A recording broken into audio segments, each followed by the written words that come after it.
In 1920, the Highway Commission hired the first motorcycle traffic patrol officer at the request of the Attorney General, initially known as the Highway Traffic Police. In the following year, the force was increased to 3 men and 3 motorcycles. From 1920 to 1923, these men served directly under the State Highway Commission. On April 28, 1923, legislation was approved by Governor William E. Denny, creating the Delaware State Highway Police. I think we all think about, sort of the Roaring '20s and why, the state police was created, right? You think about those times and like how exciting would it have been to be a trooper in those days. Under the first civilian superintendent, C. Douglas Buck, Sergeant August Alquist of the Pennsylvania State Constabulary was temporarily transferred to Delaware and promoted to the rank of captain to reorganize and introduce standardized training to the Delaware State Highway Police. I love the wing wheel and I love how it was reimagined to what it originally was with the red in it that you see this year. The first troop was on Philadelphia Pike at Bellevue, an old construction shack that served both as a station and as headquarters. 14 men worked 12-hour shifts, 7 days a week, patrolling the entire state from this single location. A state patrol tour would start with the northernmost area's postmaster's stamp on the daily sheet. He would stop at all the post offices through all 3 counties until he reached the Delaware-Maryland line before making a return trip. In 1924, the flag system was adopted as a major step toward reducing communication time for the needs of the public to the police. 42 gas stations were selected throughout the state, with their telephone numbers published. The attendant would display a red flag in front of the business to signal the police officer on patrol to stop if anyone wished to see him. The prompt service meant between 1 to 12 hours for the public at the time. Officers patrolled year-round regardless of seasons and weather conditions. Several lost their legs in accidents before the use of patrol cars. Between 1924 to 1925, the facilities were expanded spanning the length of the state. Station 1, Penny Hill, Station 2, State Road, Station 3, Dover, Station 4, Georgetown, and Station 5, Bridgeville. In 1925, to increase protection and better service to the public, the division began providing 24-hour service. The K-9 unit was also established in response to an increase in prowler complaints. In 1931, by act of the General Assembly, the Delaware State Highway Police officially changed its name to the Delaware State Police. Following the name change, new uniforms were authorized along with a new shoulder patch known as the Hen and Chicks patch. Diamond for the Diamond State, the blue hen as the state bird, and the 3 chicks representing the 3 counties. At the start of the decade, troopers called their stations every half hour to receive their assignments from the desk officer. By 1936, the first radio communications were established. Though communications were strictly one way, the officer received the complaint in a more timely manner. In 1934, the first teletype service linked the state police with similar agencies in 8 states. This was the first outlet with outside agencies other than by mail or telephone. The Bureau of Identification was established in 1935 as a means of both identification and assistance in criminal investigations. As the cost of automobiles reduced, by 1935, 2 cars were assigned to each troop to use for patrol. The year 1938 brought an end for the use of motorcycle patrol work. Sidecars had been available to a few officers who had been fortunate to patrol in style. As the Delaware State Police entered the 1940s, the agency's first criminal and traffic divisions were created, which strengthened their statewide law enforcement reputation. The investigative division assigned to each troop consisted of 2 plainclothes investigators. During this decade, troopers experienced 2-way radio communications between the troops and patrol officers for the first time. World War II caused a shortage of manpower and materials. The first 7 women were hired to help with administrative and clerical work. Civilian employees have played an integral role within the Delaware State Police ever since. It's a totally different job today than it was 72 years ago. Occasionally, I went out to a scene if the incident was serious and took the information in shorthand and came back to the troop and typed it. The shortage in garment materials led to an update in uniforms in the shoulder patch. In 1944, the Delaware State Police modernized the uniforms, once again drawing inspiration from the New York State Police uniforms, accompanied by a new shoulder patch. In an effort to save lives due to ambulance response time in the more rural areas, the Delaware State Police began carrying stretchers in the trunks of their patrol cars that could quickly be converted to transport a critically injured person to the hospital. This concept continued later through the use of the helicopter. Closing out the 1940s, the Delaware Association of Chiefs of Police and DSP developed a summer youth camp and named it in honor of Colonel Barnes. Honest truth, the first polygraph machine was acquired at the beginning of the 1950s. The first use of radar and unmarked patrol cars for traffic enforcement was intended to reduce the rise in highway fatalities. This decade also marked the first air-to-ground traffic arrest by using an airplane to check the speed of a vehicle. On July 17, 1957, the cornerstone of the new headquarters in Dover was laid, making this building the home of the Delaware State Police and the centerpiece of the present complex. Troop 4A, later known as Troop 7, opened, marking the first expansion of the state police facilities since 1925. The youth division was created to deter juvenile delinquency. Toward the end of the 1950s, a major change in the uniforms and the shoulder patch were accomplished. Captain John Herbert designed the 7-color patch based on the Great Seal of the state of Delaware.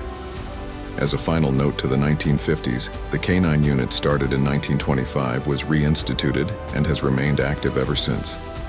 Tom Everett, he was the very first state police K-9 in the country. The first one. There were no state police K-9. The state police acquired its first fixed-wing aircraft for traffic and criminal investigation, creating the foundation for the aviation unit. Troop 2A, now Troop 6, was opened on Kirkwood Highway with 24-hour patrol to better serve the public. In the same effort, Troop 8 at the Delaware Turnpike was opened. They were all unmarked cars except one at each troop, mostly for parades and everything. Troop 2A in Odessa, now Troop 9, was also opened during this decade. A new training academy broke ground in Dover. In the meantime, the training academy was located near the Delaware Memorial Bridge. To close the 1960s, the Delaware State Police proudly became the first agency in the state to have a self-imposed code of ethics, in addition to joining the National Crime Information Center. Entering the 1970s, the Delaware State Police continued its progressive growth by creating the first drug unit and auto theft unit. The largest busts at the time were large amounts of marijuana. And being on Route 40 and the other major corridors, 13, a good bit was coming up through, and the rumor was through Norfolk, from the Navy base. These guys, there's 19 of them. They'd go to a Ford Chevy place in Wilmington, and they all had keys for it. They'd take 19 cars at a time. And we cleared somewhere between 300 and 400 stolen cars. Aviation received its first helicopter at the beginning of the decade. As the agency prospered, the Delaware State Police aimed to hire Black and Spanish-speaking recruits along with female applicants. What made me submit an application to the Delaware State Police is one morning as I was en route to DuPont, north of Odessa, I saw this trooper that looked more like me. I stopped by State Police Troop in Odessa, Troop 9, and asked for an application, and it all started from there. In 1975, Georgia Carter and Cynthia Loudon were the first 2 female recruit troopers hired. I was not the first, okay, but in 1972, when we came to the academy, it was for, including myself, 5, actually, African Americans here at the time. 1973 marked the 50th anniversary of the division. At the same time, the construction of a memorial at the headquarters complex was announced.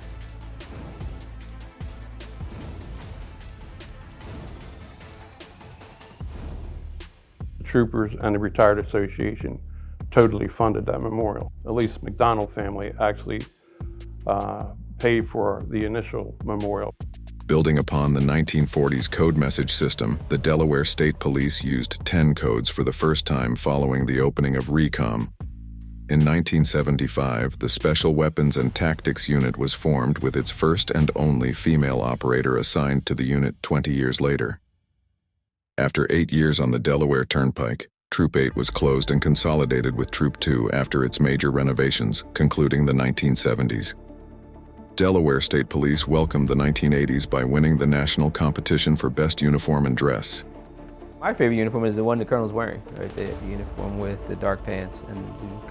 Because I think it just the contrast of the uniform, it stands out. And I think that was probably one of the first uniforms I ever saw as a young kid growing up, was somebody coming to my door, and probably my first thoughts of wanting to be a trooper. The Fatal Accident Investigation and Reconstruction Team was established to investigate fatal collisions. Leveraging technology toward police work, Delaware State Police acquired its first automated fingerprint identification system. This changed the course of criminal apprehension, partnered by the new Crime Stoppers program during this decade. Troopers also switched to 9mm semi-automatic handguns from the revolvers. Continuing the partnership with the community, troopers began the Torch Run fundraiser, benefiting the Special Olympics in 1987.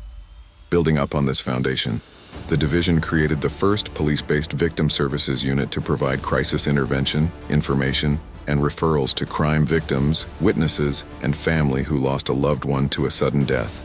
That program grew to now where it is 24/7, 7 days a week, and it's staffed by our wonderful civilian victim service specialists. So that was a new unit, and has continued to grow and continues to be a part of the Delaware State Police.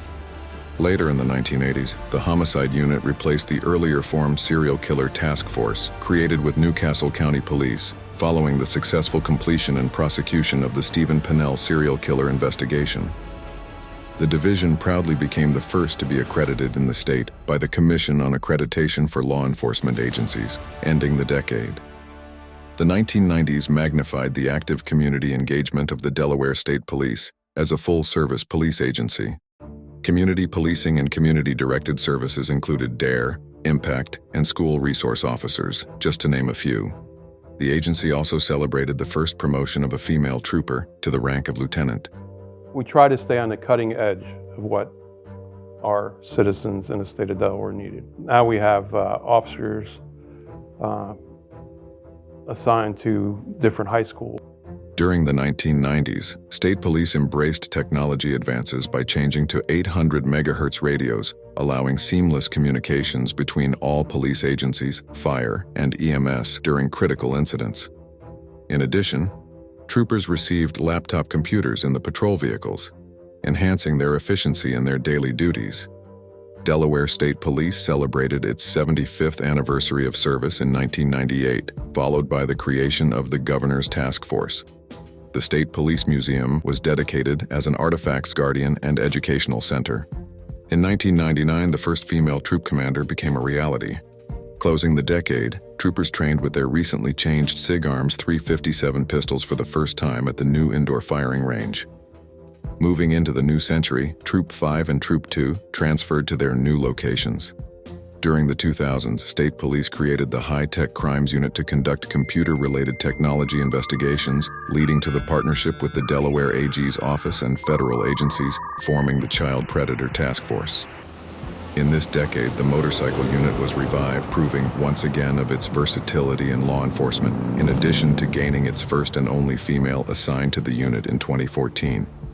Joining the already impressive Honor Guard unit, the Pipes and Drums unit was created to perform at funerals, parades, and special ceremonies. Our State Police Honor Guard unit is top-notch. One of the most important assignments we've ever had is just being a member of the Honor Guard. I was encouraged to join that unit by then Sergeant Coop, and I had the amazing blessing all those years later of following Colonel McQueen as the officer in charge of that unit. In keeping pace with technology, the Delaware State Police was one of the first agencies transitioned to the red dot sight mounted on the new 9mm Sig Sauer P320. Patrol vehicle technology continued to advance. The Delaware State Police cruiser competed and was voted to be in the American Association of State Troopers calendar for America's best-looking trooper cruisers 2 consecutive years. When I became colonel, I had the opportunity to work with Allison Meadows, then Corporal Meadows, now Sergeant Meadows, to create the Delaware State Police Mounted Patrol Unit, and working on a grant with Major Papilli, we were able to start the Delaware Marine Unit. So that was the first time Delaware had a maritime unit. Proudly during this decade, the Delaware State Police embraced the first appointed African-American superintendent, Colonel Nathaniel McQueen. At the closing of the 2010s, another first was celebrated. My supervisor, Sergeant Diane Moss, was the first African-American female sergeant with the Delaware State Police. I was the second. However, I did rise to the rank of lieutenant as the first in the history of the Delaware State Police.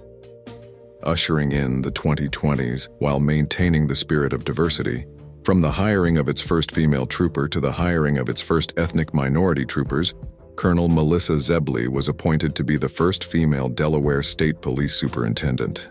Because they were great troopers, they earned that opportunity, and it paved the way for others to follow. Frankly, I love the opportunity I have now in 2023 to watch this generation of folks do this job just with abundant spirit of service, love of community, and a desire to do it the right way. Because I get the opportunity now in this seat to be their spokesperson and to tell their story. And I will do that to my last day with great pride. So it's a matter of never forgetting that period in which I started, and now really correlating it to this generation of troopers so that they can build on that going forward. Present day, the Delaware State Police celebrates its first 100 years of proud tradition and service. The Delaware State Police, a progressive agency that is rich in tradition, enters the next century of service with the continuing mission to enhance the quality of life for all Delaware citizens and visitors by providing professional, competent, and compassionate law enforcement services.